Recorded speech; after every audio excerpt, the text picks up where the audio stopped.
Hola amigos, el día de hoy vamos a visitar el Museo del Metro de la Ciudad de México. Este se encuentra en la estación Mixcoac. Pueden acceder a él a través de la línea 7 o de la línea 12 de este sistema de transporte. Yo estoy accediendo por la línea 7 para que los que no son de aquí de la ciudad puedan conocer que esta es quizá la línea más profunda de toda la red del transporte. En este museo encontraremos muchos aspectos relacionados a la construcción del metro. Encontraremos algunos datos de su inauguración, algunos planos de su construcción, algunos boletos de hace 40-50 años, así como algunos objetos arqueológicos que han sido encontrados durante las excavaciones de cada una de las líneas. Cuando vimos el templo de Jecatl, recordemos que vimos que gracias a las construcciones de los túneles del metro se fueron encontrando grandes restos arqueológicos. Para nosotros, hoy en día, una zona arqueológica se nos hace algo típico, pero pónganse en el lugar de las personas que habitaron hace 40, 50, 100 años. Nada más tenían información de que antes de nosotros habían existido unas civilizaciones, pero no tenían ninguna evidencia de ellas. Solamente encontraban algunas piezas. Entonces imagínense la emoción al descubrir ciudades subterráneas que confirmaban que en efecto, antes de nosotros, realmente existieron civilizaciones prehispánicas. Y eso no tiene mucho. Por ejemplo, el Templo Mayor fue encontrado hace apenas 50 años, alrededor de 1970.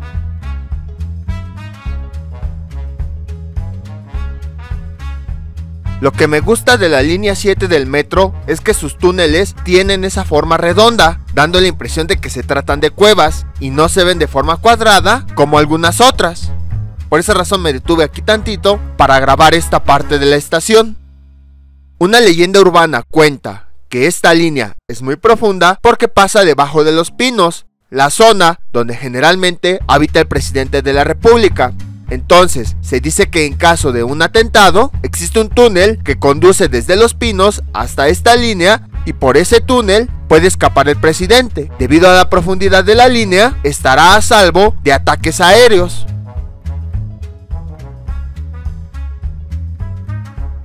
Y bueno, el museo está más cerca de la estación de la línea 12 del metro que de la línea 7. Y es que para los que no son de la Ciudad de México, deben saber que en la estación Mixcoac llegan dos líneas diferentes del metro, la 12 y la 7. Ahorita nosotros estamos recorriendo la 7, pero nos dirigimos a la 12. Entonces hacemos el transbordo para dirigirnos hacia la línea 12. Y finalmente llegamos al museo. La entrada tiene torniquetes que simulan la entrada de una estación, sin embargo es gratis, no crean que se puede pagar. Y esto se los comento porque hay personas que creen que cobran, pero no, es gratis. Este museo decidió abrir sus puertas porque el sistema de transporte colectivo, Metro, se ha convertido en la columna vertebral de la Ciudad de México. En la siguiente imagen tenemos opiniones de algunos de los escritores más reconocidos, como Carlos Monsiváis o Vicente Leñero, en el que destacan la importancia de este sistema de transporte, indicando que ayuda a más de 5 millones de usuarios diarios a trasladarse a distintos puntos de la ciudad, ya sea a su trabajo, a la escuela, a su casa, e incluso es un punto de encuentro entre amigos que van a salir o recientemente entre personas que van a vender sus productos. La siguiente exposición se llama La Otra Ciudad. Recibe este nombre porque literal, el metro parece que es una ciudad completamente ajena de la Ciudad de México. Cuando uno entra a sus túneles puede encontrar puestos de comida, locales de ropa, museos como este, galerías, bibliotecas, incluso la típica frase de los capitalinos cuando se reúnen con sus amigos: nos vemos abajo del reloj. Aquí vemos algunas de las ampliaciones del Diario Oficial de la Federación y de un recorte de un periódico en el que se habla de la implementación de un nuevo proyecto conocido como Metro. En esta fotografía vemos el inicio de las obras de la construcción del metro, las cuales dieron inicios el 19 de junio de 1967 en el cruce de las avenidas Chapultepec y Bucareli. Y a un costado tenemos un periódico que anuncia el inicio de las obras de este megaproyecto. A continuación vamos a ver algunos de los planos de las obras de la línea 1, así como de algunas estaciones, de algunos andenes, entre muchas otras. Las instalaciones eran diseñadas para la comodidad de los usuarios, se enfocaban en la arquitectura, iluminación y mobiliario, incluso habían puesto bancas, pero debido al incremento de los usuarios, tuvieron que quitarlas. El siguiente plano es de la estación San Lázaro. Fue diseñada por Félix Candela y se caracteriza porque sus arcos son paraboloides elípticos, una figura geométrica extraordinaria que asegura que el peso de una gran construcción se sostenga sobre columnas delgadas y de gran altura. El siguiente plano es de la estación Insurgentes. Es el sitio donde se dio la inauguración de este sistema de transporte. Este es el plano de la estación Calendaria. Todas las estaciones subterráneas tienen respiradores o lumbreras, que son pequeños cuartos por donde entra el aire. De esa forma, cuando el metro circula enfrente de ellos, se lleva todo el aire acumulado hacia el resto del túnel. Este es el plano de la estación Merced. Está diseñada con una estructura llamada paraguas cuadrados. Fue diseñada por Félix Candela y la ventaja es que se puede ocupar en cualquier sitio dependiendo de la necesidad del espacio. El siguiente plano es de la estación Bellas Artes, que tiene un valor cultural, ya que tiene 36 reproducciones de piezas arqueológicas de algunas culturas como la maya y la mexica. También tiene 2 murales de Bonampak y la puerta de Guimard, colocada en 1998 con motivo de la celebración los primeros 30 años de la relación de México y Francia, ya que por si no lo sabían, el metro fue una inversión que Francia hizo en México. Este instrumento es un topógrafo, que es utilizado para medir desniveles. Fue utilizado en las primeras 3 líneas para colocar las vías del metro. Aquí vemos el diseño de algunos paraguas sostenidos por algunas columnas. Todas las estaciones que mencionamos anteriormente son consideradas por el Instituto Nacional de Bellas Artes como recintos de gran valor artístico. El jefe de gobierno de la Ciudad de México de esa época realizaba constantes visitas a las obras de la construcción del metro. Generalmente iba acompañado por personas reconocidas, como los alcaldes de ciudades como Montreal, París y Moscú. Ahora vamos con la historia de este sistema de transporte. Todo comenzó en Tenochtitlán, que sabemos que era una ciudad que estaba en medio de un lago. Ahí la gente se transportaba a través de los canales de agua. Después, en el siglo XVI, cuando llegaron los españoles, el medio de transporte eran carretas tiradas por caballos. Luego, hasta el siglo XIX, se empezaron a utilizar tranvías que eran jalados por mulas. Fue hasta principios del siglo XX que empezaron a existir tranvías eléctricos, así como vehículos motorizados. En 1930 se empezaron a implementar los primeros autobuses de pasajeros. Sin embargo, en 1940 ya se requería algo nuevo, ya que la población estaba creciendo. Debido a esto, a finales de 1960 se postuló un proyecto para un nuevo medio de transporte. El 29 de abril de 1967, en el Diario Oficial de la Federación, se publicó acerca del proyecto. El diseño estuvo lleno de retos, debido a las dimensiones del lugar, a los costos y al impacto social. Se contó con ICA, que es el grupo de ingenieros civiles asociados. También hubo un intermedio entre México y Francia para adecuar la tecnología. El objetivo era resolver problemas de transporte de la urbe, considerando en la periferia las zonas laborales, y así fue como dio inicio al Plan Maestro.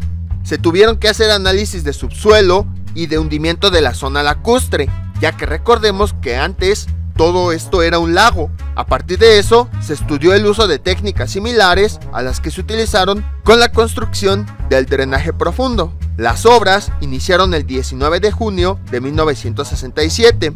Era todo un reto construir en un suelo lacustre y en una zona altamente sísmica. La primera estación terminada por completo fue San Lázaro, y esto ocurrió en septiembre de 1967. El 19 de septiembre de 1968 se anunciaron los inicios de la línea 2 en la avenida México-Tacuba y los de la línea 3 en la estación Valderas. Los metros a utilizar fueron diseñados por la empresa francesa Alstom. Eligieron trenes MP68 ya que no hacían mucho ruido, su mantenimiento era menos costoso y más seguro. El método de tracción y frenado era electromagnético. Fueron diseñados con 9 vagones para que en una hora se transportaran 60,000 personas, y estos llegaron a Veracruz en febrero de 1969. El 19 de junio de 1969 se entregaron las instalaciones y el punto central de control. Ese mismo día iniciaron las pruebas de funcionamiento. El 4 de septiembre de 1969 se inauguró el metro en la Glorieta Insurgentes por el presidente Gustavo Díaz Ordaz y su gabinete. El tren que abordó fue llamado Convoy Presidencial, viajando desde Insurgentes a Zaragoza, 16 estaciones de la línea 1 con 12.66 kilómetros de longitud, y el evento fue transmitido en cadena nacional. El 20 de noviembre de 1970, la primera etapa de la construcción terminó finalmente, con la inauguración de la línea 3 que iba de Tlatelolco a Hospital General. En ese entonces, la Ciudad de México se convirtió en la ciudad número 39 en contar con un metro, y la segunda en Latinoamérica, después de Buenos Aires, Argentina, que lo hizo en 1913. Hoy en día es uno de los sistemas más grandes de toda América Latina, ya que cuenta con 12 líneas, 195 estaciones y 226 kilómetros. Y a la fecha todavía existen algunas ampliaciones, como la línea 12 que se está ampliando de Mixcoac a Observatorio. Las siguientes fotografías muestran algunos de los eventos más importantes de esta historia.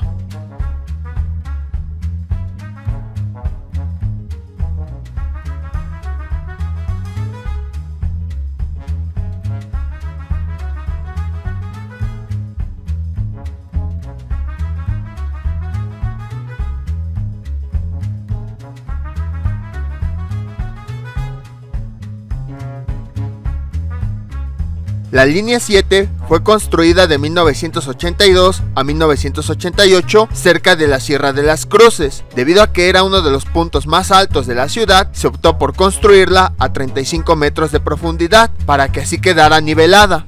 Se usó el método de escudo excavador. El método de sistema de cajón y muros de Milán consiste en abrir dos zanjas para dos muros paralelos. Estas formarán las paredes de un cajón. Se cuelan y ya que están listas, se excava entre ambos muros y se cuela el piso y la losa. De esta forma se evitan derrumbes. Fue usado para las primeras 3 líneas del metro.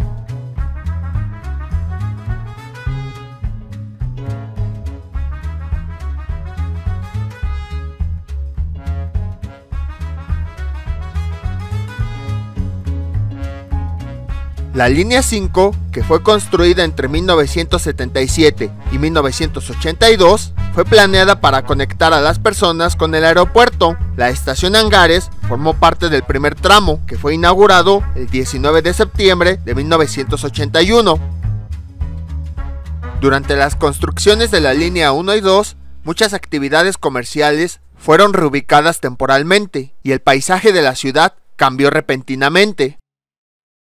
Cuando se construyó el metro en el centro de la Ciudad de México, se reunieron arqueólogos, historiadores, físicos y etnohistoriadores para detectar sitios donde hubiera mayor posibilidad de encontrar restos arqueológicos. Se procuraba que las estaciones también formaran parte del paisaje urbano. Por esa razón, se contrataban a arquitectos como Félix Candela que realizaran esa labor. En la estación Candelaria se caracterizan sus estructuras en forma de cascarón a partir de paraboloides elípticos. Esto se hacía con el fin de evitar usar espacios claustrofóbicos que provocaran rechazo del metro a los usuarios. Entonces, se buscaba que las estaciones desde el exterior fueran atractivamente visuales.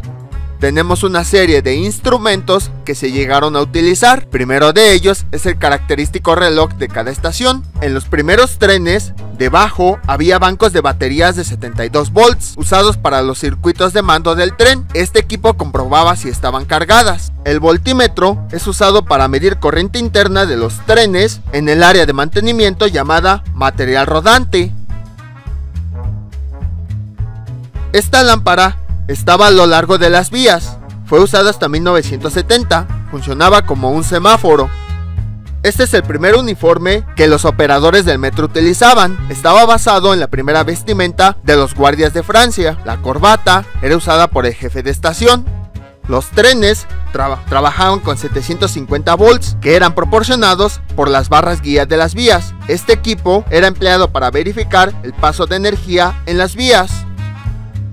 Este interruptor estaba en las subestaciones de iluminación, activaba o desactivaba en baja tensión la energía que surtía las estaciones, y esta es una de las baterías que antes tenían los metros.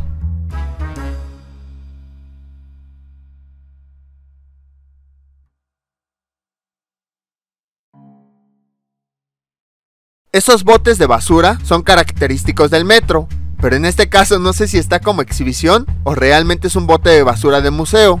Los primeros sillones que tenían los metros fueron sustituidos por estos asientos. Hoy en día se usan en las líneas 1, 5, 7 y B. En 1973 se compran trenes fabricados en México, los NM73, y fueron equipados con estos asientos.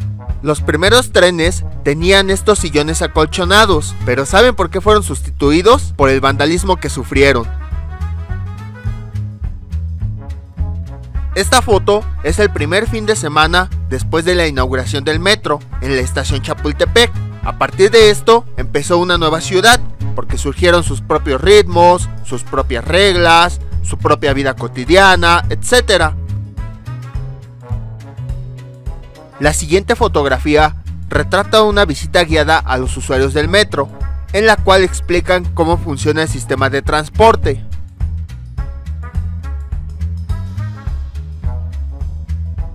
El 5 de septiembre de 1969, a las 5:58 horas, el metro inició sus operaciones regulares. Gladys Pereira fue la primera persona en comprar un boleto en la estación Chapultepec. Fue atendida por el taquillero Carlos Chávez.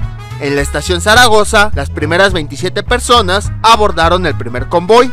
Durante las primeras 18 horas, utilizaron el medio de transporte más de 500,000 de personas. Este es un calibrador vernier que es empleado para medir el tamaño de piezas pequeñas. Estas son placas de construcción de los trenes. Tienen el modelo del tren, país y el número de serie, así como la fábrica que los construyó. Esta bolsa era utilizada en la década de los 80 para transportar el dinero de las taquillas. Esta es una de las primeras credenciales de los trabajadores. Las credenciales son importantes porque indican la zona en la que trabaja la persona, ya que hay zonas que son restringidas. Este dispositivo es utilizado para numerar los trenes de forma electrónica y así poder ser monitoreados. Este fue utilizado hasta la década de los 70s. Este radioteléfono se encuentra en las cabinas de los metros para que los conductores puedan tener comunicación con el puesto central de control, el cual se encarga de la circulación de todos los trenes. El monocup es el que le indica al conductor que todas las puertas ya están cerradas.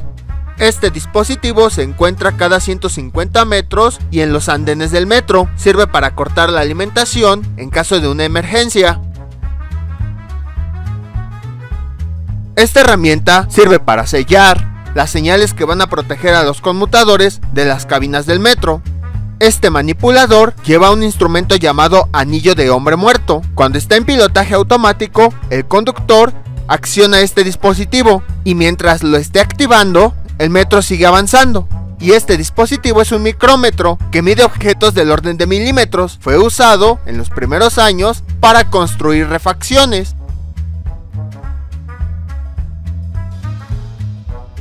Y ahora vamos a la siguiente sala. Ahí donde está el policía es una tienda, pero ahorita está cerrada. Sin embargo, esa tienda me gustaba porque tenía el aspecto del interior de una taquilla. Entonces tú podías ponerte en las ventanillas y jugar a que estabas vendiendo boletos del metro. A continuación, vamos a ver una serie de fotografías que fueron tomadas en las instalaciones del metro.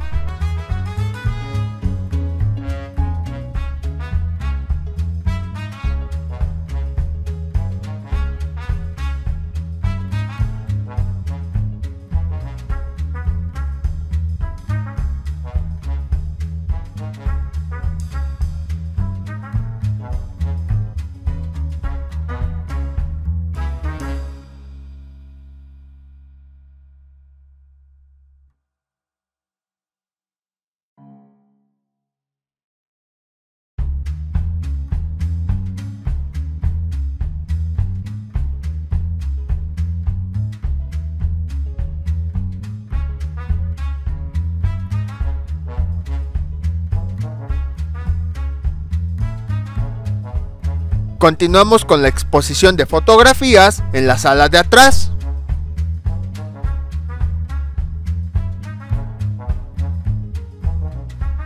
Generalmente estamos acostumbrados a ver los túneles del metro que van por debajo de la tierra. Entonces es muy interesante ver cómo es que se fueron construyendo estos túneles y cómo se veía la ciudad cuando los iban construyendo.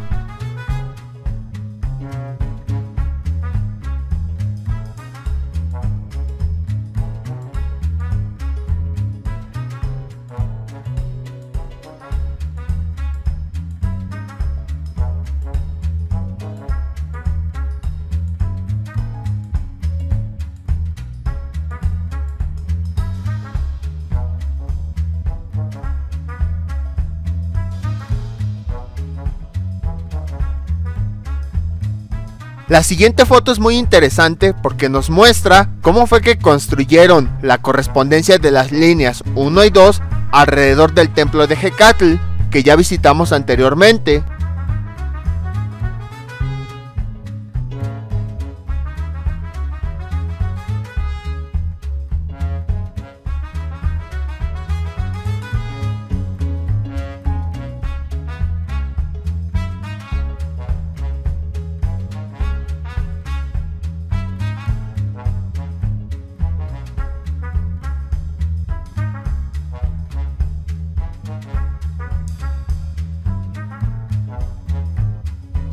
Y aquí terminamos con la exposición de las fotografías de la construcción del metro. Enseguida vamos a ir a la exposición de hallazgos arqueológicos. Y es que debido a la complejidad de la construcción del metro, el paisaje se modificó completamente. Durante las excavaciones se encontraron templos, casas, canales, embarcaderos y muchísimas cosas más que el Instituto Nacional de Antropología e Historia trata de preservar.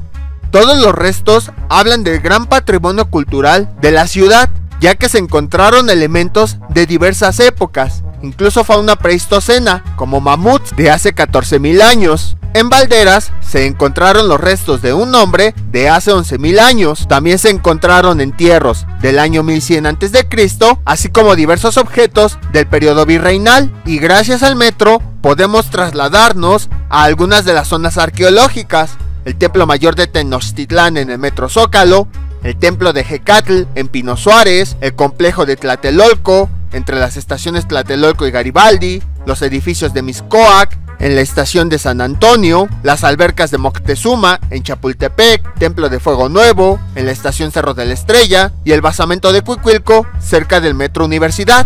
La mayoría de esos templos ya los visitamos. Con el desarrollo de grandes obras de infraestructura a lo largo del país, entre ellas el metro, surge la Oficina de Salvamento Arqueológico como una medida para evitar la afección del patrimonio arqueológico. En 1977, los crecientes programas de desarrollo urbano y el boom petrolero trajeron consigo la creación oficial del Departamento de Salvamento Arqueológico, que empieza a enfocar sus esfuerzos en la construcción de presas, líneas del metro, gasoductos, tendidos eléctricos, etc., así como la intervención de diversos predios y monumentos históricos en la Ciudad de México. Debido a la creciente planeación y construcción de obras, en 1989 el departamento se convierte en subdirección y en 1995 en la actual Dirección de Salvamento Arqueológico.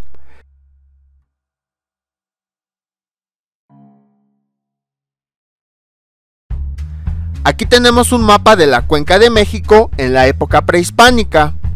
Y el siguiente mapa, este me gusta mucho, tenemos toda la red de líneas del sistema de transporte colectivo del metro, pero están situadas sobre lo que anteriormente era el lago. Podemos observar que gran parte del metro está situado sobre una superficie lacustre. Aquí tenemos cómo lucen las líneas el día de hoy.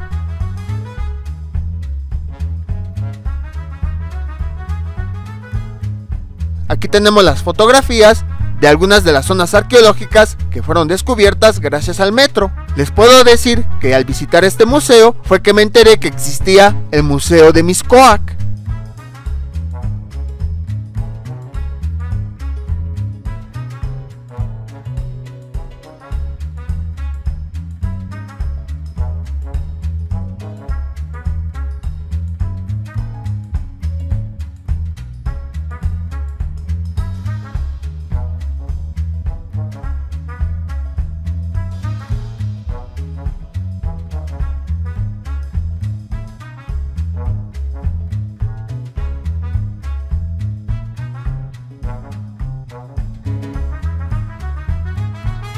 A continuación tenemos algunas de las piezas que fueron encontradas durante las excavaciones. Estas piezas fueron encontradas durante el proyecto de la línea 5, corresponden a finales del siglo XIX y principios del siglo XX.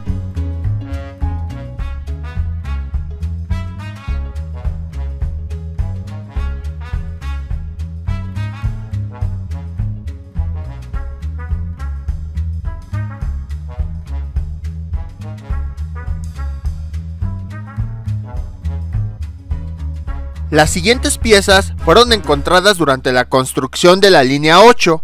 La mayoría de ellas corresponden a la época colonial, entre los años de 1540 aproximadamente y 1840.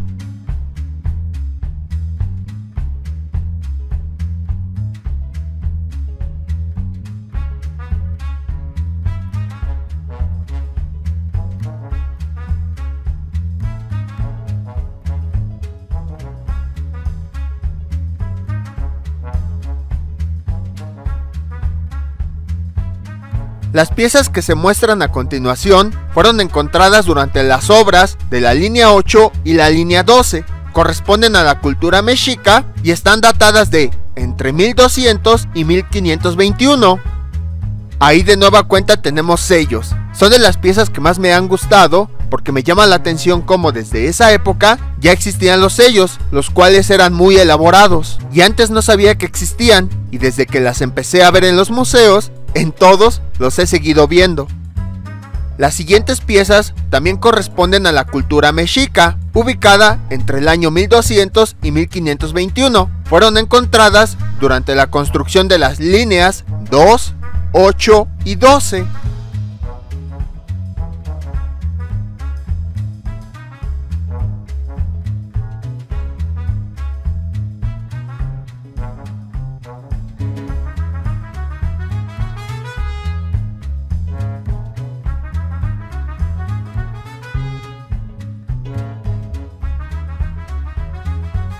Estas piezas son manos de mortero y de molcajete que fueron encontradas en los proyectos de las líneas 3, 6 y 8.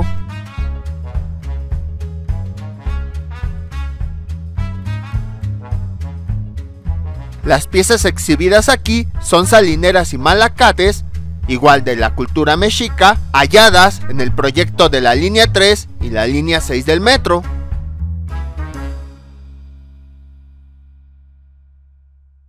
Esta colección se conforma de cajetes, copas y jarras que fueron encontradas en la línea 2, 4, 6, 8 y 12. Todas pertenecen a la cultura mexica entre los años 1200 y 1521.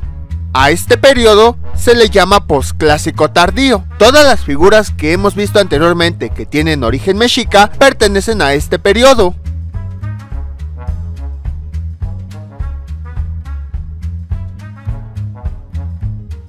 Y la siguiente vitrina se forma de una colección de cajetes y de jarras que fueron encontradas en las líneas 3, 4, 5, 6, 8 y 12. Les sugiero que visiten la estación Talismán de la línea 4 del metro, porque ahí van a encontrar los restos de un mamut que fue hallado durante la construcción de esa estación. Esta exposición se llama Objetos Cotidianos, ya que muestra todos los objetos cotidianos que se usaron en esas épocas. Lo interesante es hacer una reflexión para darnos cuenta cómo ha habido un cambio en la cotidianidad de la gente. Por ejemplo, estos objetos que eran de uso cotidiano en esa época, para nosotros ahora son un poco raros, ya que ahora nuestra cotidianidad está basada más en equipos digitales, como celulares, computadoras, internet, etc. Entonces es interesante reflexionar cómo en el mismo sitio, a lo largo de siglos, esa cotidianidad ha ido cambiando. Los siguientes objetos fueron encontrados en la línea 3, en la 7 y en la 8. Corresponden al periodo epiclásico, entre los años 650 y 900, y el periodo clásico, que corresponde a los años 200 y 650. Observamos cómo estos objetos lucen muy diferentes a los del periodo posclásico, que vimos hace un momento. Los objetos lucen más viejos, están más rotos debido a que no son tan recientes, e incluso ya no se ven decorados tan detalladamente. Esto es a lo que se refería la exposición, ver esa evolución de los objetos cotidianos a través del tiempo, y que gracias al metro podemos hacerlo. Esta es una jarra zoomorfa correspondiente al periodo clásico entre el año 200 y 650, que fue encontrada en la línea 3. La siguiente colección es una serie de artículos hechos principalmente de jarrones, jarros y platos procedentes de la cultura novohispana. Es el nombre que se le dio a los habitantes que estuvieron en el Valle de México durante la época colonial, es decir, entre los siglos XVI y XVIII. Fueron encontrados en la línea 3 y en la línea 8. Observamos que aunque son los mismos elementos, se nota una diferencia con respecto a épocas anteriores. Por ejemplo, aquí ya se ve un barnizado que hace que brille más. Y finalmente tenemos una columna de basalto procedente de la cultura mexica. Fue encontrada durante el proyecto de la línea 8.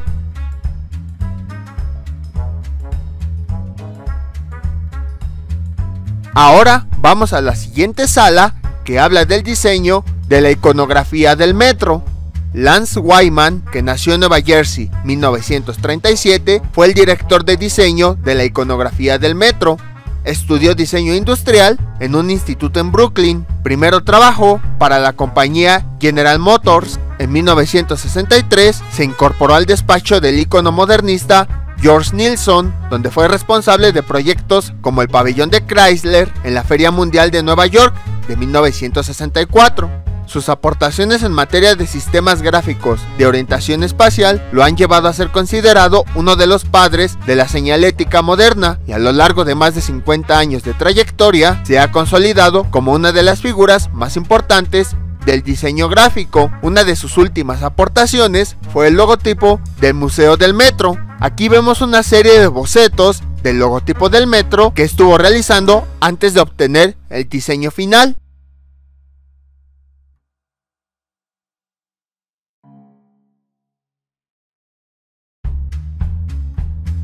En estos apuntes observamos que tiene el nombre de todas las estaciones de la línea 1 del metro, con el fin de contar las letras y determinar cuál era el nombre más grande, para que así estableciera una medida estándar que iban a tener todos los anuncios. Después se eligió el tipo de letra que se iba a emplear.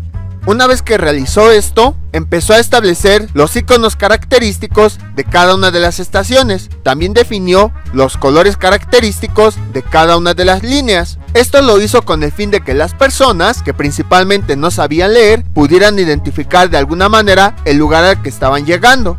De hecho, si van en el metro y ven a los niños pequeños, se darán cuenta que aunque no saben leer, sí saben identificar el lugar a partir de la imagen que caracteriza la estación. El logo fue diseñado con algo característico del lugar en el que estaba la estación, y una vez definido el logo, también probó varias vistas para ver si la imagen la iba a colocar de forma frontal, forma lateral o de forma oblicua. Las imágenes fueron diseñadas de tal forma que fueran universales, es decir, que fueran reconocibles sin importar el idioma. Al tener definida también la medida de todos los anuncios, empezó a trabajar con cada uno de ellos, escribiendo las indicaciones como el nombre de la estación, los anuncios de salida o de correspondencia, de tal forma que el letrero que las cubría tuviera el mismo tamaño. También empezó a diseñar la iconografía de algunos de los anuncios importantes, como la dirección hacia donde estaba la estación, un logo de escaleras para que la gente entendiera que por ahí estaban, la imagen de no fumar, entre muchas otras. Incluso se diseñaron imágenes que indicaban cuando las escaleras eran para subir o para bajar, y la posición en donde se encontraban los andenes del metro en aquellas estaciones que eran grandes. Después de participar en el diseño del logotipo de las Olimpiadas de México 68, Wyman diseñó el logo del metro. Este se caracteriza porque forma una M. Los primeros 3 palitos representan las primeras 3 líneas, y la línea curva representa que el metro va viajando a través de ellas.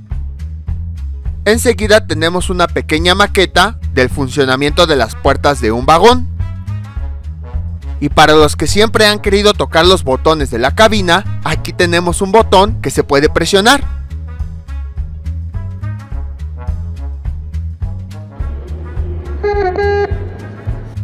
Ahora nos dirigimos a la siguiente sala.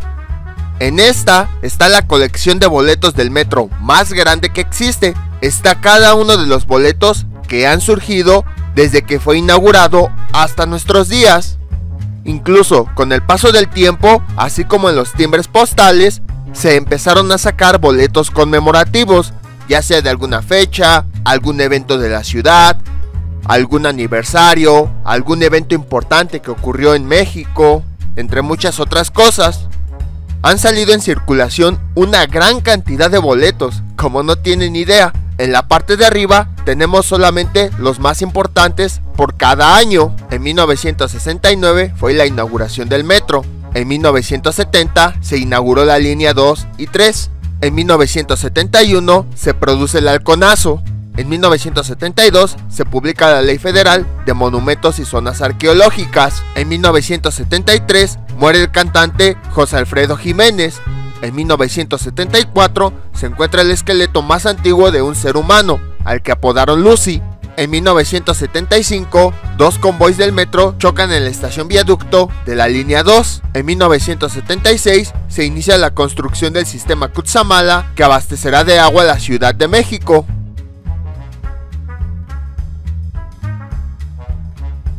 En 1977, España y México reanudan sus relaciones diplomáticas después de 38 años.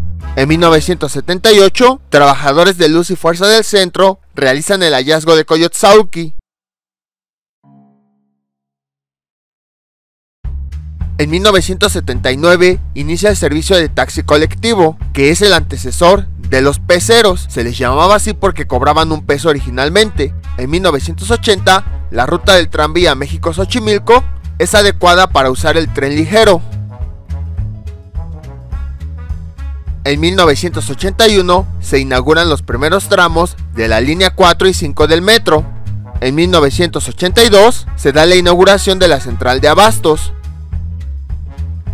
En 1983 el primer tramo de la línea 6 del metro es inaugurada. En 1984 se da la inauguración del primer tramo de la línea 7.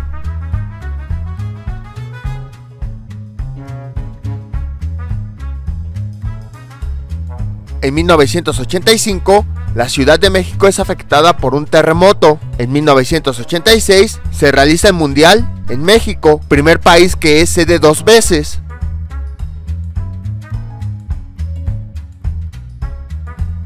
En 1987 se inaugura el primer tramo de la línea 9. En 1988, el pintor mexicano Rufino Tamayo gana la medalla Belisario Domínguez. En 1989 es derribado el muro de Berlín. En 1990 se crea el primer servidor llamado World Wide Web, abreviado comúnmente como www. En 1991 se da la inauguración de la línea A del metro. En 1992 se inaugura el Museo Universum. Y bueno, aquí están los boletos que surgieron en esos años. Les sugiero que la línea del tiempo la vuelvan a ver a detalle, ya que por el espacio del video nada más mencioné un evento para cada año, pero obviamente había más.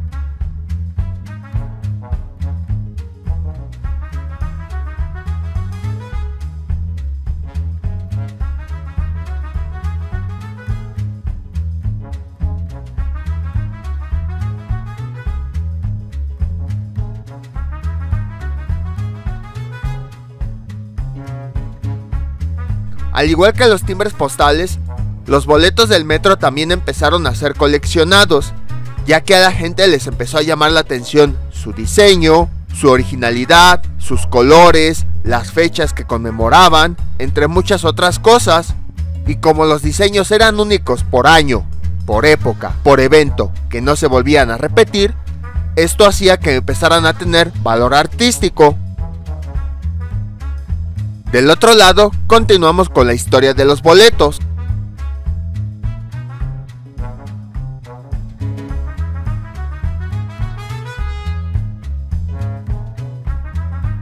En 1993 entra en vigor el nuevo peso, ya que le quitaron 3 ceros a la moneda. En 1994 se da la inauguración de la línea 8 del metro.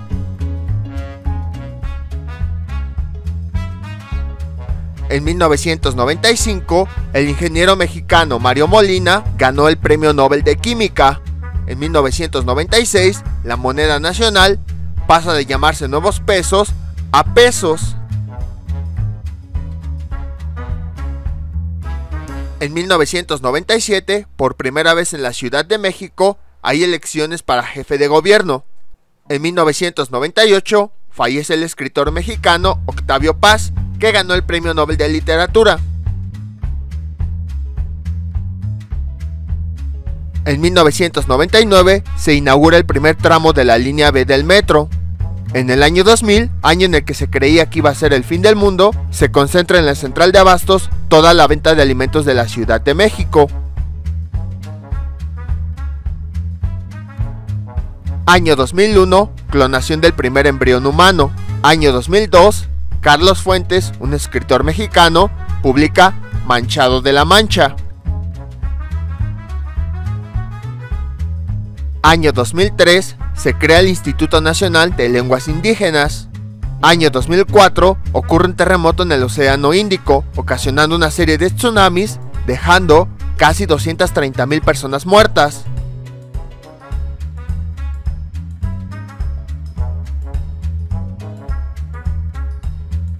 En 2005 se cumplen 400 años de la publicación El ingenioso hidalgo Don Quijote de la Mancha y además se crea YouTube. En 2006 se conmemora el bicentenario del natalicio de Benito Juárez. En 2007 se inaugura la Terminal 2 del Aeropuerto Internacional de la Ciudad de México. En 2008 se confirma que existe agua en Marte.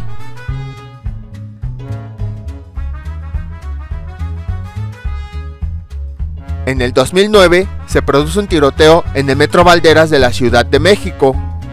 En el 2010 fue el año con más celebraciones, fue celebración del Bicentenario de la Independencia de México y Centenario de la Revolución Mexicana, así como 100 años de la fundación de la UNAM.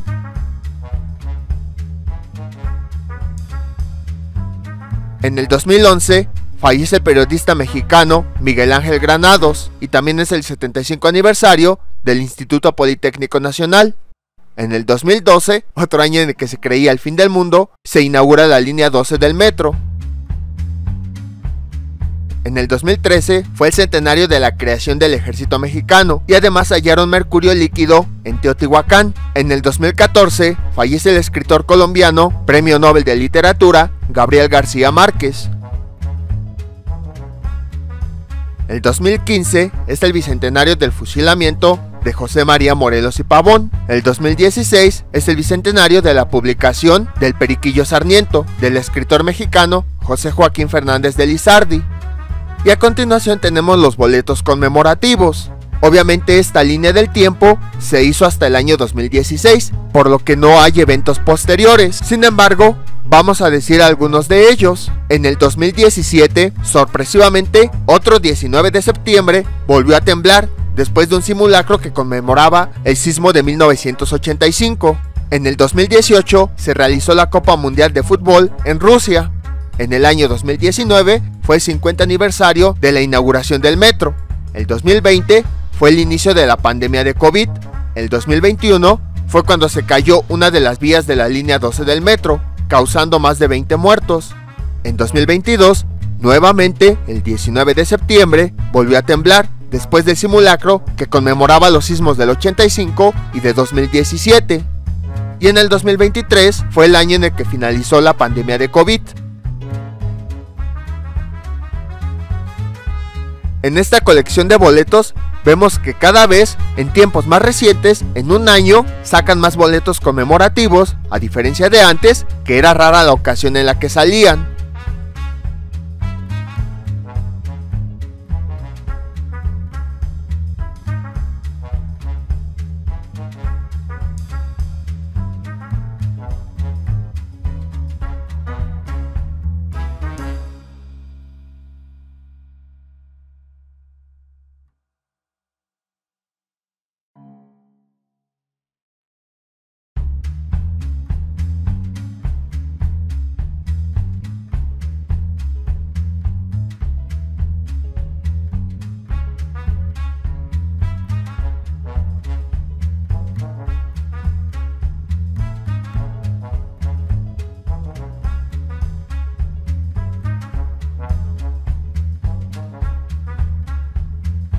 Y como cada vez son más los boletos que salen en circulación que son conmemorativos esta vitrina, entonces los pasaron a vitrinas en la parte central de la sala.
En el año 2011, además de boletos, empezaron a usarse tarjetas para entrar al metro. Al principio era muy complicado usarlas porque la recarga en las taquillas era muy lenta y no había módulos para poder hacer las recargas. Sin embargo, con el paso del tiempo, esto se fue agilizando. Básicamente consiste en que la tarjeta se recarga con una determinada cantidad de dinero y ya cuando la pasas a los torniquetes, pues se hace el cobro correspondiente al valor de un boleto del metro.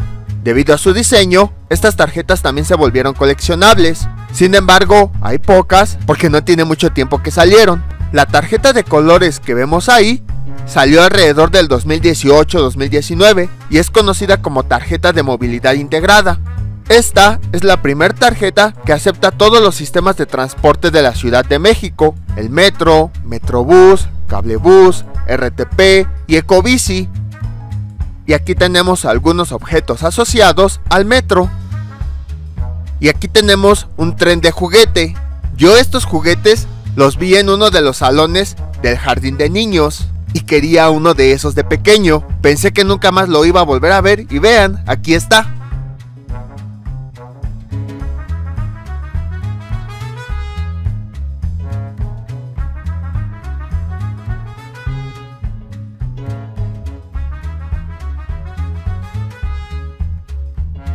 Ahora nos dirigimos a la última sala. La última exposición de este museo se llama Imagen México.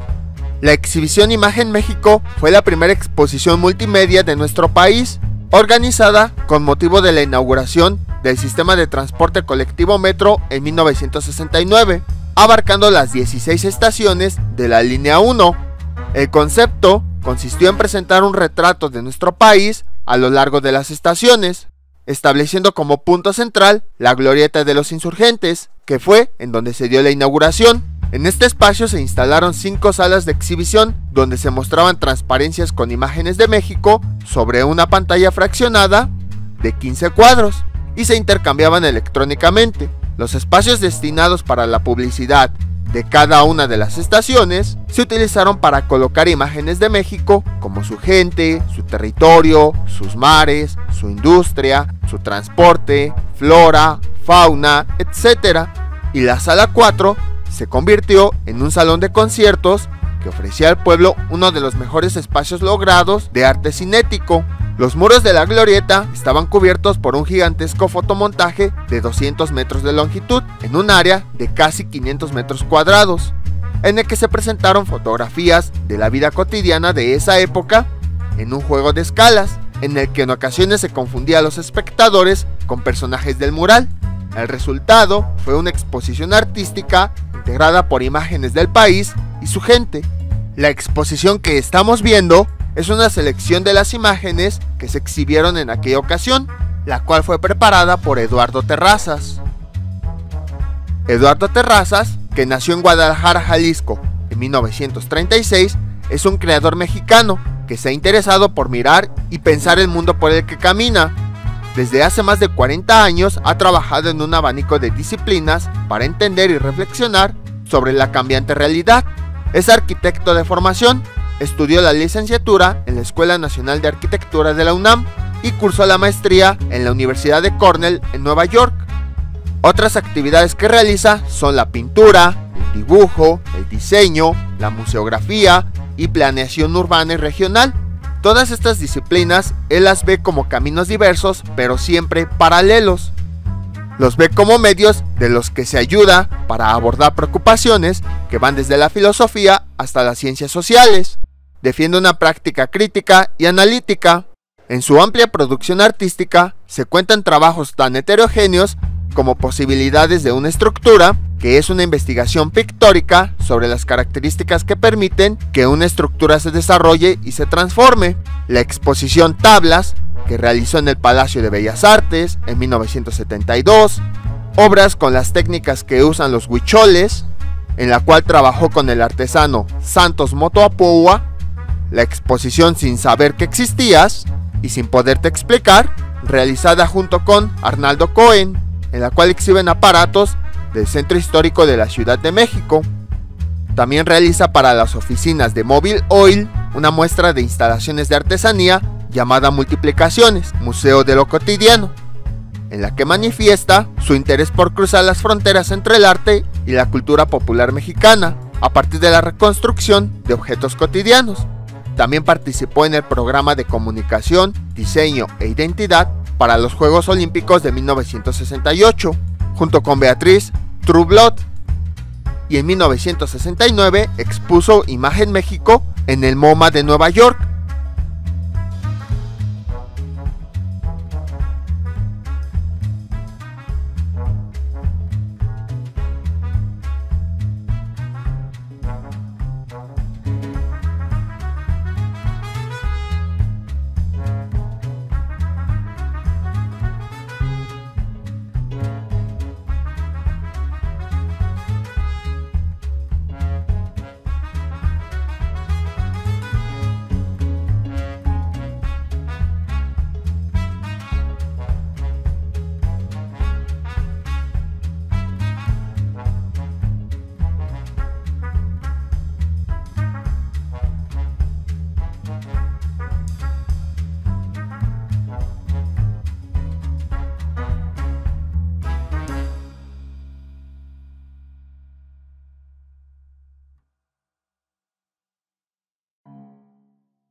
Y con esto terminamos el recorrido. Como pueden observar, es un museo muy pequeño que nos permite conocer un poquito más acerca del metro, como su inauguración, su historia, cómo es que fue diseñada la iconografía, algunas fotografías importantes, la colección completa de los boletos, los hallazgos arqueológicos, entre muchas otras cosas más. Como les había comentado al inicio, se encuentra en la estación Mixcoac de la línea 12 del metro. Los horarios son de martes a viernes de 10 a 18 horas y sábados y domingos de 10 a 14 horas. Espero que les haya gustado y nos vemos para el próximo recorrido. No olviden suscribirse y dejar sus comentarios.